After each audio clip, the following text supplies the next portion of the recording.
looking at things. Oh, there's another spy hop.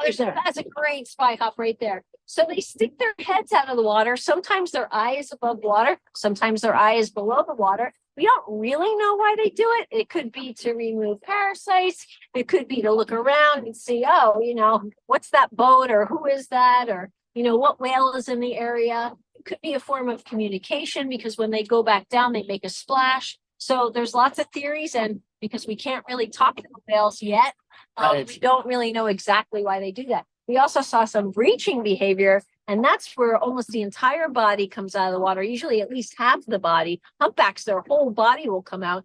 And when they do that, they make a big splash. So that could be communication. It could also be play kind of behavior. They often see calves more often doing that. It could be another type of thing like, here I am, come mate with me.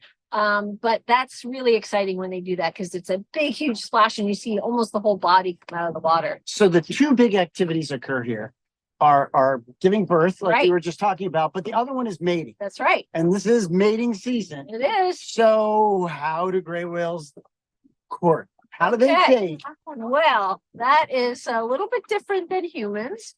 And what happens is you'll usually, do we have a whale by the boat?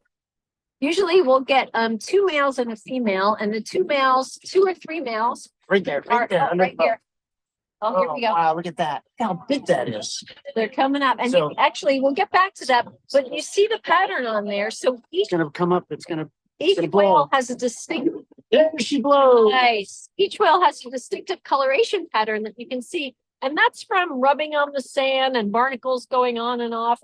Their pectoral fins have a different pattern. And the cool thing about that is that from many, many years of research, we actually have a photo library of the different whales and their different patterns, and they can tell individual whales from that. And from that, the reason why that's important is because they can get an estimate of the number of whales in the population, and that's how we can see, are the whales going up in population number or down in population. So that those patterns are really important for researchers to figure out, you know, what's happening in population numbers. So just then when that whale popped up, right, it did a blow. It did. So what was that all that spray's coming out of? Well, can we call it whale snot for now? Sure, please. Okay. So it's not really snot because they don't have congested sinuses. But what's happening is when they come up like that, those are actually the nostrils that are really on the back of their heads. Oh, a spy hop. Oh, nice. Right there.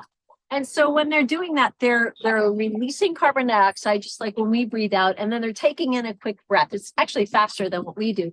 But when they release the carbon dioxide, it's very forceful. And so all of the stuff that's around their blowhole on their skin, like mucus for protection and oils, that comes out in the blow as well.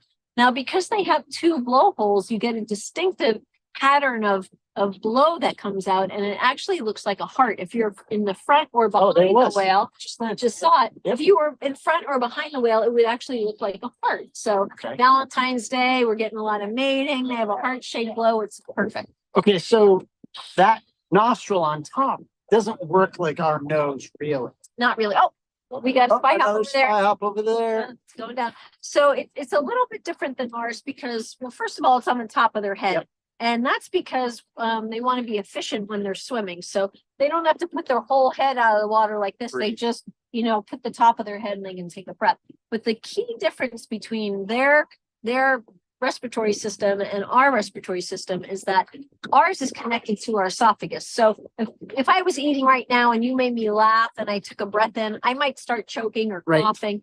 Milk will come out of your nose. Milk might come out of my nose. Gross. They don't really do that, right? So their esophagus and their trachea are actually separate, completely separate tubes with no connection between them. And that is so important because that allows them to swallow and take a breath at the same time. So they can swallow with the surface and take a breath and not, because they really don't have time to do all of that, right? Oh, there's so much spy hopping going on the side of the boat.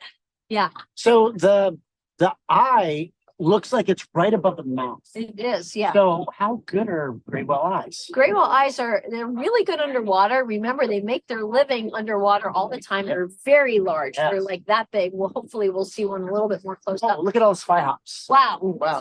Spy hops over there. We got spy hops everywhere. They're really checking us out. And so their vision is very, very excellent underwater, and they also have pretty good vision in air as well. Because the cornea is so rounded, they really can see both in air and water. Better in water, of course, but they can also see in air. They also have an eyelid. Really? And so before on the earlier version, the earlier live stream, we actually had a whale right by the boat for a long time. And sometimes its eye was open and sometimes it was just with its eye closed. I'm pretty sure she winked at me. I'm pretty sure she did. Flirter. Yeah. So their eyelids can open and close just like ours can. They don't have eyelashes because our eyelashes are really in charge of making sure dust and dirt doesn't get into our eye. They don't need that because they can open their eye underwater. And it's probably acting like a windshield wiper, getting some mucus off, totally. things like that. Okay, so their vision's probably pretty good. How about their ability to hear? They can hear really well underwater, so they don't have any external ear pinnae like we do, like sea lions do. They don't have a hole or anything. But they do have the same ear bones that we do because we're mammals embedded deep in their head, and they can sense sound vibrations in the water, and they're very good at hearing. So, but they can also vocalize. They can vocalize. They can make sounds. They can make sounds. They make grunts, whistles, knocks like this. They can hear that, bring them in. Very soft. Very soft. And so they can hear that and communicate with each other that way. So those low frequency sounds travel really well through water. They do, Dense, especially salt water, right? Absolutely. So, I mean, that's probably a really good communication system. But we don't really know their language yet, do we? No, not really. It's very hard to figure out whale language because we can't keep them in captivity. So most of the stuff we know about behaviors and why they do certain things and what they do is based on usually captive dolphins, and then we kind of make the leap to whales.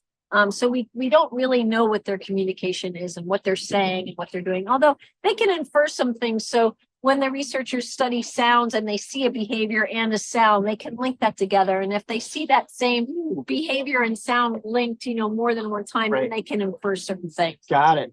So I did notice, and you did mention that mammals have fur. That's right. They don't look furry, but they do have little whiskers on their face. They have whiskers. So for one of the reasons, well, the main reason why they no longer have fur like seals and sea lions is because fur actually is way better at keeping a body warm, but it doesn't work well when it's wet. And since they never come out of the water, their fur would be wet all the time and it would be heavy. So that's why they use blubber. But they do have one stiff hair that sticks out of a dimple. They have dimples all over the top of their head, and they have one stiff hair in each one of those dimples, and that allows them to sense water currents and things like that. So it's really a sensory system. So like when I'm closing my eyes or I'm in the dark, I can feel wind blowing over my arm because the hairs are actually feeling that. That's right. Transducing that signal. And kind of like whiskers on a cat or a dog, like cats that are really fluffy and big, they have really long whiskers because they need to know, can I get through this space? So they're sensory organs. They're essentially sensory organs, and they have those. If one comes close, we'll be able to see the dimples and the one stiff hair that comes out. We could actually touch them last time. So wow, that's so cool. Maybe we'll get to do that again. That would be great. So the whales basically are coming down here. Mating is an important process. And then basically the pregnant females are going where?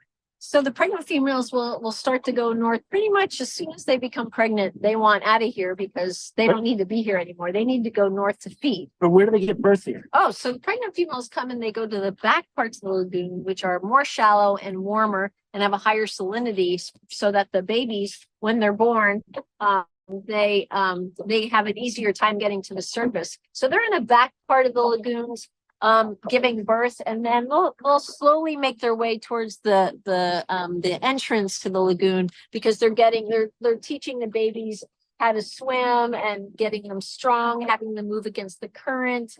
And then eventually, after about 3 months, they're going to take off and start heading north to go back to start feeding. Because remember, the moms have lost a third of their body weight in fat. So, they need to get going, and the babies need to start putting on the pounds as well. And build up the muscles. We didn't talk about the distance. So great whales are the longest migrators in the animal kingdom. Well, not because birds, the Arctic tern migrates 22,000 miles every year. But these are the longest marine mammal migrators in the world. And one way they migrate between 5,000 and 7,000 miles. So every year it's between 10 and 14,000 miles. Whoa! Look at that spy hawk. That was close.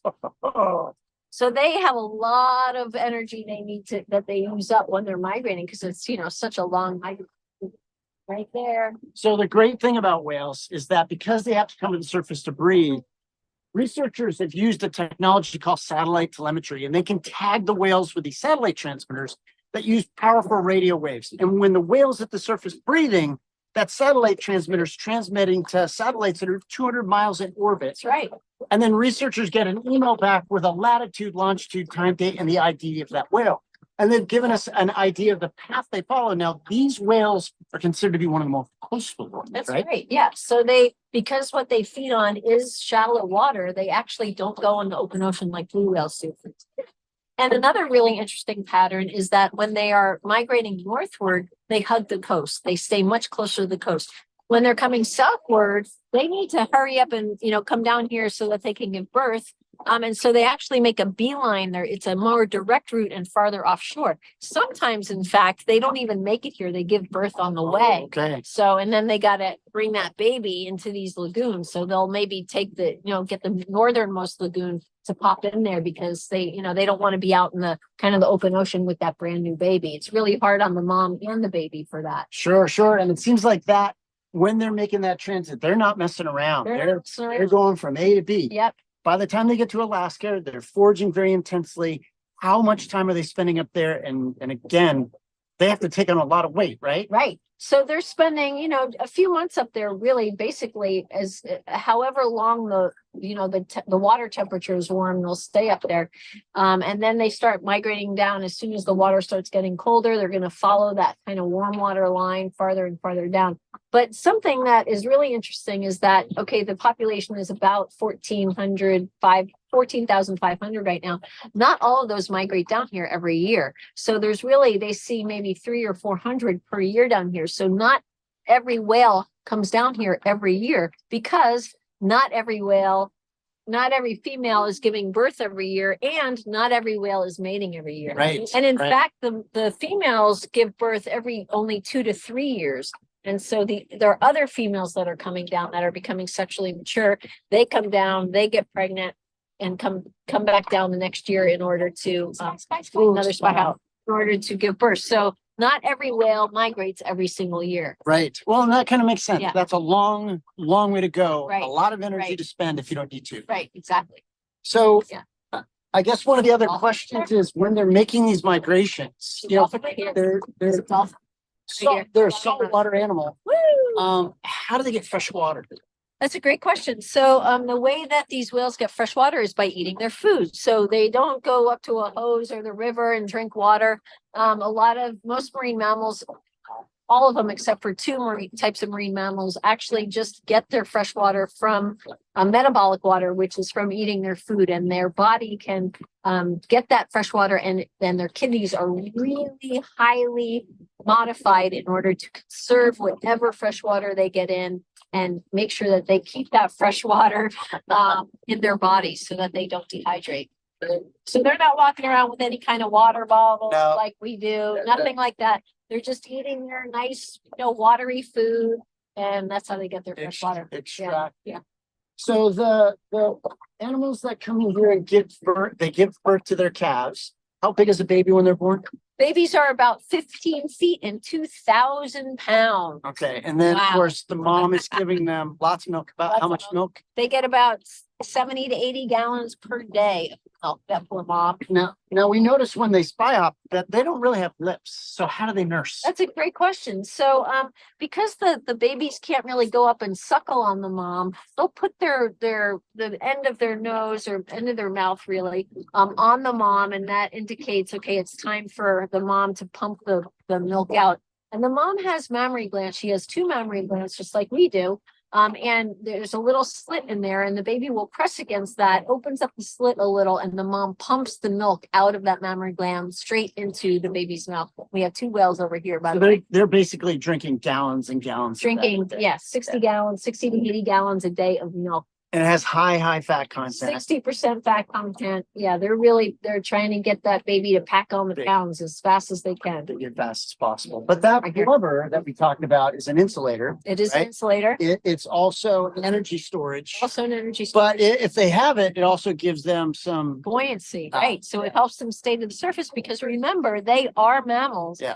And they have to breathe air. And one of the issues with mammals, especially now, and gray whales, is that they get caught in fishing nets. The more people we have on Earth, the more food we need, the more we're doing fishing. They get caught in the fishing nets and it drags them down. And if they can't get to the surface to breathe, they are not going to die. They're going to drown just like we would. So they're not like fish where they can breathe underwater. They have to come to the surface to breathe. So here is our great guide, Scarlett. And Scarlett, you've been working here a while, right? How many years have you worked here? 4 seasons already here in San Ignacio. And what got you interested in being a whale watch guide? I don't know, because I'm come from the city and I always been really interested in creatures of the sea. And then I went to study in Yucatan, sustainable coastal management. But there's not many big cetaceans there. So I knew this spot here in Baja. It's great for the whales. Actually, we have 8 of the baleen whales here in Baja. So this is the best spot to see them. And then since you've been doing this, you kind of get to see lots of interesting behaviors. Yeah. So we've had whales come right up to the boat. The boat captains don't drive to the whales come to them. So why do they do that? So as the doctor, she said, they are coastal whales. So my guessing is that they are used to the traffic of boats, so more than, for example, a fin whale or a blue whale. They are more skittish. That's one. And another, we don't know exactly why some individuals, they get curious. But when we observe the captains and guides, sometimes some of these whales approach from the boats, from the back of the motor, and they hang out there. So we don't know exactly if they kind of feel attracted to the sound of the motor or the vibration. Also, they are very sensitive with their touch. So they have a lot of barnacles and lice, and we have seen they scratching with the boats. And that's when some people, they take advantage, like, okay, and they pet the whale. So we don't know exactly if they are friendly. I would say they like to scratch. And I would say, now going every day, 3 times a day, we get to know them, and they have different personalities. Some of them, they are introverts. Some of them, they are extroverts, just as or dogs or even humans. Mm-hmm. Yes. So one of the things that is really interesting is that gray whales really mainly do most of their birthing here. So they come here and give birth to their babies, which means they're Mexican, right? But then they swim through the US, they swim through Canadian waters, they go all the way up to Alaska, but they come back here. So this is a really important place, and Mexico cares about its whales. So what have they done to protect gray whales here? So here, since, as you said, guys, they come here for mating reasons and to nurse their babies. This is really important. It's this winter home for them. So that's why it's really important to preserve these areas. So here where we are right now in San Ignacio, it's a part of their biosphere reserve. It's a natural protected area, really important, and I think the biggest one in Mexico. And it includes not only San Ignacio Lagoon, but also Guerrero Negro. So yes, also on top of that, San Ignacio Lagoon, the locals, they decided to protect more the whales on top of the federal regulations. So some of these locals, they decided to have some rules, to not have more than 16 boats at the same time. Other one is we have schedules. It's not I can go whenever I want. No. We need to come here from 8 to 5 p.m. And then this is how we give them some space to the whales, because they also need to rest and have their intimacy. Also, another one is that we shouldn't have more than 2 boats per whale. Some of these are some ideas that locals decide to have, so in order to have good practices when we do whale watching. But they learn that by watching, right? They've been learning from the whales for a long time. In fact, there's a couple of families that have been here doing this forever, and they know a lot about whale behavior. So it's really cool that they're the ones who have said, no, this is what we have to do because we have to be careful to take care of the whales. So if you were a student today and you wanted to do this, what advice would you give to a student who wanted to do something like what you do? Yes. Well, you should be curious for sure and passionate, not necessarily like of course to study, but I think the key is to be passionate about it and curious. And even though if you don't have a lot of knowledge, you can study. And I always suggest like for youngers, like if they feel curious, they can maybe join some volunteer programs to have the experience and get to know if they like it. But that's how I started. See? And I think that's great. In fact, most people that are into this sort of thing get into this sort of thing by actually coming in the field and getting to see the animals. So this is an excellent opportunity. All right, Gwen, I have another question for you, and this one's been driving me crazy. So where do whales come from? So I'm a shark fan. I know that sharks have a very rich evolutionary history. They date back over 400 million years, but whales are relatively newcomers. So who did whales evolve from? That's a great question. So whales originally evolved from an animal that is similar to the present day hippopotamus. And that started about 400 million years ago. And it took a long, long time, but its limbs, evolved into flippers, and its tail became, a regular tail instead of more like a dog tail.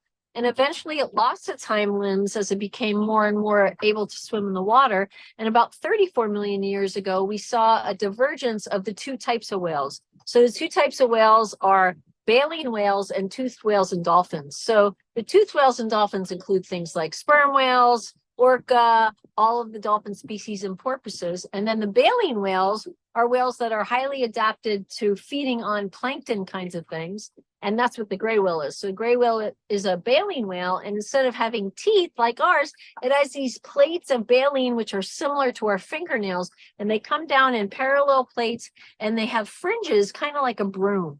And what they do is they will sieve things out of the water, or in the case of gray whales, they suck in the mud and sieve things out of the mud. Then they push that out through the baleen, and they take their tongue and they scrape the inside of the baleen, and then they swallow their food. So the cool thing about gray whales is that they're the only baleen whale that actually feeds in the mud. All the rest of them feed out in the open ocean or in the water column. And because they're feeding in the mud, which is, it's like sand, mud, coarse, their baleen actually wears down. And so you can tell which side the gray whale likes to feed on because they seem to have a preference. And most of them seem to like the right side. So they'll go down, swim down, they turn on their side, they scrape along the bottom, they suck in that mud, they push the mud out, and it concentrates the prey, the amphipods, the little tiny crab things on the inside of their baleen, and then they swallow that. So that's why they have that kind of funny lopsided smile. Yeah, that's why their mouth is so arched like that. Right. That's because of the baleen and the way the baleen is laid out. So they have a very arched mouth versus, orca have a regular mouth, and dolphins and sperm whales, it's like a regular straight mouth. Theirs is very arched. So they look really different from the toothed whales. So I guess one of the things that I also find interesting is how well they move through the water. They seem incredibly graceful. So the fluke actually only has bones going to the middle. That's right. That's the spinal column goes down towards the middle of the fluke, and the rest of it is made of cartilage, kind of like the end of our nose. And that's why it kind of flexes when we see a whale tail come out. It flexes. Yeah. And they're very powerful. Oh yeah. So if you look at the spinal column of a dolphin or a whale, especially a whale versus like a human, the whale has these long called processes that stick way high up the spine and down too. They have these transverse processes that also stick out far, and that's because the way they move is with muscles. So muscles on the top part will pull the tail up, and the muscles on the bottom tail down. They don't sit down or sit up. It's actually a pulling motion up and a pulling motion to get it back down. And that's all musculature, but they need big spine things sticking out of their vertebrae in order for them to have those big muscles. But they seem so graceful in the water. So their pectoral fins or flippers are used kind of like boots of wood, right? Yeah, they don't use them for propulsion. So those are really for steering and maneuvering. It's really just that tail that helps them water. Of course, being energy efficient is the key because you've got to swim all the way to That's right. eat again. That's right. So So they're very streamlined when they have their flippers. The front flippers are against their body, and they don't have any external eyelashes. They don't have external ears. You saw the shape of their head; it's really kind of split shape. So the whole thing really is like an airplane shape, and that when their flippers are against their body, they're very streamlined, which makes them very efficient swimmers. but when we touch them, Yeah. it almost feels like a memory foam pillow. It does, yeah. The skin's very soft Yeah, and they're soft, very pliant. yeah. So why is that? That's just the Yeah, way the everywhere. blubber is. And you know, when they put on a lot of weight in the summer, when they put on a lot of weight in the summer, I think that blubber kind of fills out a little bit. We're seeing them now when they've lost quite a bit of weight, and I think that's why it's a lot softer, more pliant to touch. But I think when they're, when they put on the weight, it's probably a lot stiffer. You can tell that because when you touch the nose of it, it feels a lot stiffer and Right. less pliant than if you are touching farther back on the body and it kind of goes Yeah. pushing down. So they look kind of crusty. So what are those crusty like things? So there are two types of hitchhikers that they used to consider parasites, but they're not parasites because they don't harm the whale in any way. So the first hitchhiker, the ones that have those that make the big yellow spots, are actually called the great whale barnacle that only live on these great whales. And they feed, the barnacles feed by putting their feeding appendages out into the water column. They love living on the great whale because the great whale's always moving. So there's another. So they get to feed like almost constantly, which is great for the barnacle. And then the other hitchhiker is what we call whale lice, and that's not like the lice that would be on your head. But they're a type of little like crab-like thing, crustacean, that lives right. It likes to hang on next to the barnacle, so that's something to hang on to. They're really important for the gray whale because what they do is they feed on the dead skin and they kind of clean up wounds. So they're like a living Band-Aid. Oh, wow, that was a great spy comment. So Yeah. basically it's like having a loofah sponge. Kind of, yeah. Loofah sponge on your skin, cleaning right. up all the dead cells. And the whales do like to scrape them off because they itch a little bit. So that's why they'll come to the boat. They like to be scratched. They might scrape the barnacles off the bottom. They'll scrape them off onto the boat and things like that. So, but the cool thing about the barnacles is that when the whales are born, the baby whales are born. Oh, right there. Oh, Oh, so cool. sweet. They have no barnacles because the barnacles life cycle is such that the barnacle, when the barnacle is a baby, it's a little larvae floating in the ocean. And so when they settle down, they'll settle down on the whale. So the babies are born completely kind of nude without barnacles on them, but and they stay on the whale until they fall off, until they die and fall off or get scraped off.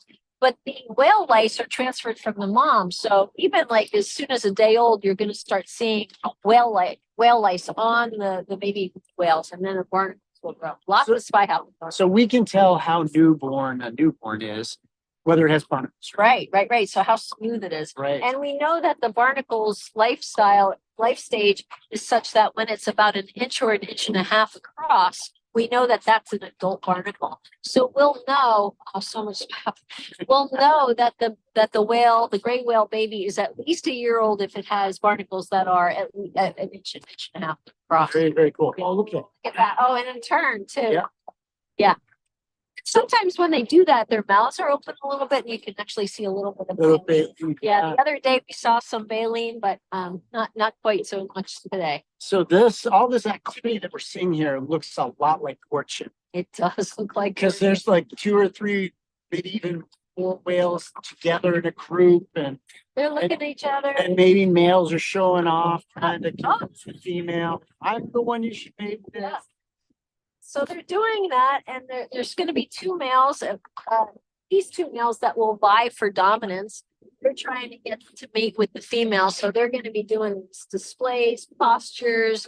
They're going to roll around a little bit. Sometimes they'll put their penis out and flop their penis around, and Okay. that's not to draw the female in. Okay. That's actually to decide who's going to be the winner that gets to mate. So that's males competing. That's males competing. Got it. And got then it. and then whoever wins gets to mate, and the other male will stick around and help the female, help with the mating process, because remember, they have to breathe air, so they have to be supported and stay towards the surface of the water. Now, didn't you say that females will mate with more than one male? They will. They'll mate with more than one male. So once the male has mated, he'll take off and, you know, go to the next female bar and check out a female, do some more posturing and maybe win. And Wow, look at honors Firehawk for- City out there. yeah, and he'll go and mate with other females, and the female will mate with other males. So once she mates once, it doesn't, you know, it doesn't mean that she's done. Right. She's going to mate with a bunch of males, and then once her body tells her that she's pregnant, she'll probably take off and go north to start feeding. Very, very cool. So Kylie, I'm sure we have some questions.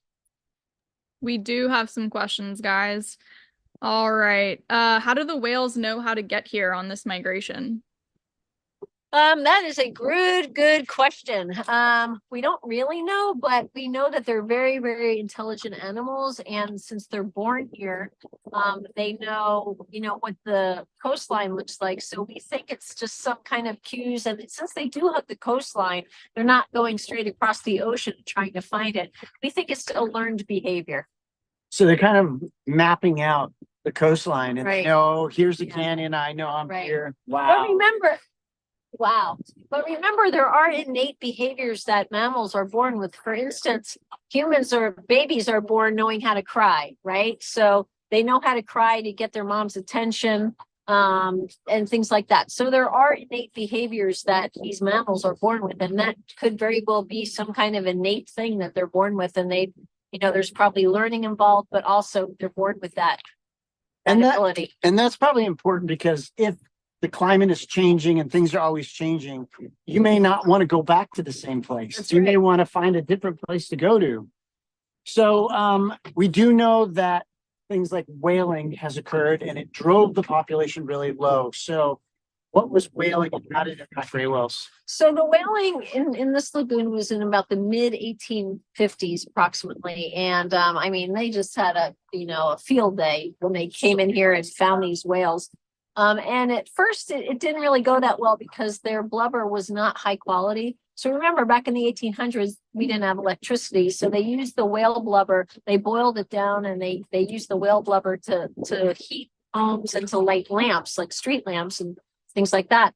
And at first they didn't really like it because it wasn't as high quality as the sperm whale, but then probably the sperm whale population started declining. So then they found some more whales and they started hunting them nearly to extinction.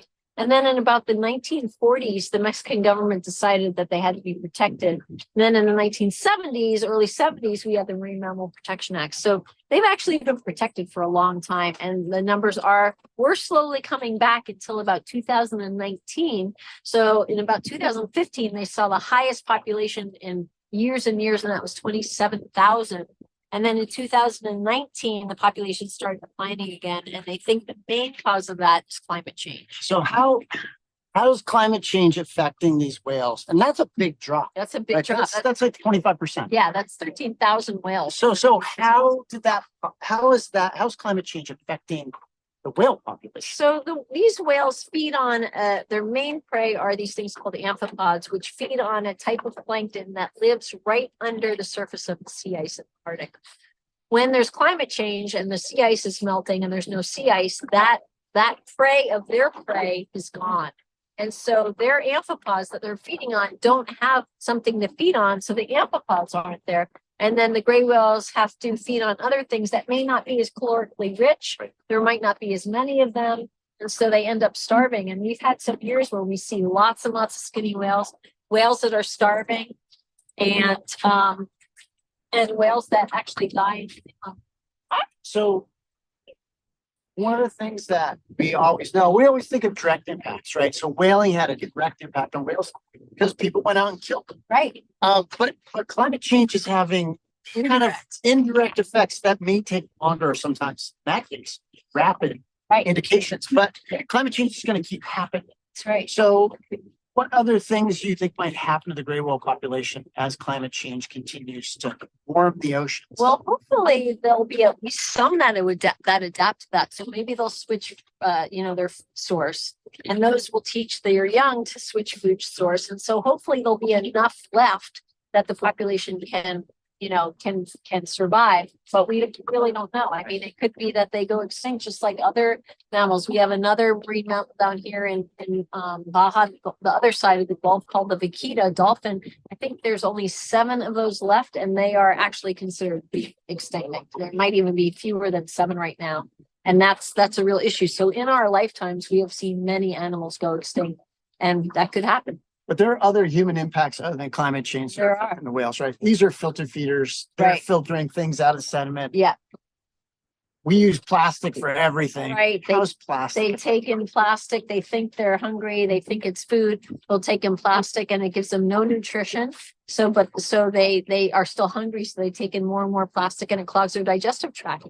Another thing that happens is as we have more and more people on the planet, we need more and more food. We have more and more people fishing. We set more and more traps. They get entangled in fishing gear. And remember, they have to breathe air. So they have to come to the surface. And when they get entangled in fishing gear, it does 2 things. One is it may drag them down and prevent them from taking a breath. But another thing is, you imagine like walking through mud or having a rope tied to your foot and trying to walk and walk and walk. It takes so much energy to do that they can starve to death that way because they just can't get enough food, and they're using up all their energy dragging this big net along with them. So yeah, there's lots of impacts. So there's a lot of things that I think we can do. So Kylie, are there any more questions? I'm sure there are. Yeah, we definitely have more questions. Actually, we are seeing so much spy hopping behind you guys. Could you guys talk a little bit more about spy hopping? Why are the whales spy hopping? What are they looking at? Or can they see even when they're spy hopping out of the water? Okay, so we don't know. That's a good question. And I'm just gonna say we don't know. There's a couple theories. One is they can see with their eye under the water and above the water. So they're probably communicating with each other. They're probably like looking around, seeing who's there. When they come back in the water, there's a little bit of splash. They can hear those vibrations. There's another one. I mean, we're seeing so much spy hopping, and I think it's personally related to mating. Yeah. Because they're all around doing the spy hopping. And I think maybe it's a postural display for mating. Yeah, that very well could be. So, but look, I can spy hop higher than you can, kind of thing. I should win the female. So, I mean, but these are things that we still don't understand. Right. And whales are hard to study. That's right. Because we can't keep them in captivity, and we also can't ask them what they're doing. So, what other questions? Hopefully one day we'll figure out how to ask them. That's so right. Now, since we're talking a little bit about mating, can we tell the difference between male and female whales? That's a great question. So if you had a whale side by side, you would be able to tell by the size because female whales are bigger than males. However, that's really hard to do when you're on a boat next to them. You can't really see. So if they don't have their male parts hanging out, then it's really even harder to tell. Wow, that was such a great spy hop.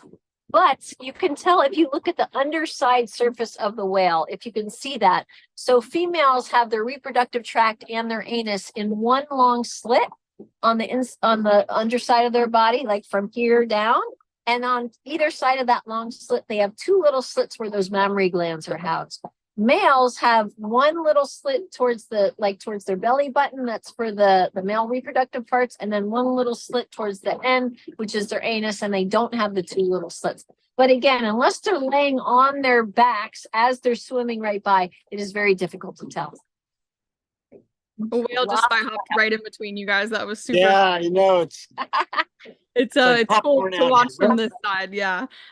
Okay, awesome. So we're also wondering, do males have any role in this migration? We know that they're coming down from Alaska, they're coming down to mate, but are they helping raise the young? Are they staying in family units? How does that work?